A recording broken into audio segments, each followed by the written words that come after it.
We were in the Philippines to map how people who are displaced due to disasters accelerate the need for services like cash transfers, food assistance, shelter, and so on. So we spoke with local actors in the Philippines who are working with communities on the ground and doing some really interesting research. Take a look.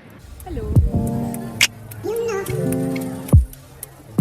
Today we met with Miles, who's the founder of Bike Scouts, which is a group of cyclists that go across rural parts of Philippines during disasters to provide relief and rescue operations.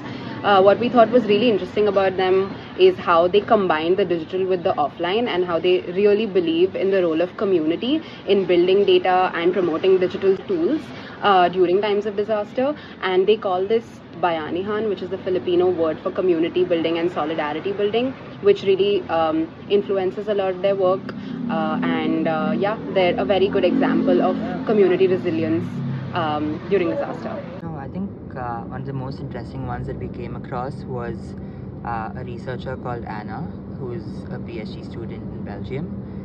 She was working with a CSO in the Philippines before, and what she's looking at is how to combine traditional and non-traditional data sets to map vulnerabilities during natural disasters.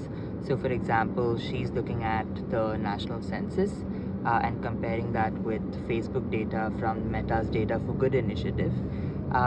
What she's doing is creating a statistical model to actually estimate the number of people who are using social media during crises, to look at spatial and temporal data sets and map how people are moving during disasters. She called this an innovative data approach, and I think that's very cool. I think another interesting conversation was the one with the UN OCHA team, where they spoke about the different contextual challenges that come up during coordination of relief. I think it's really easy to talk about interoperability of data and things like that, but it's so much more important to really understand the local context before you bring such solutions into the mix. More importantly, the fact that different operations teams are collecting their own data means that you have to also start by standardizing these processes first. So there's a long way to go, but we hope we can uncover this further as we go along. Stay tuned for more of Abdi's work on migration and technology.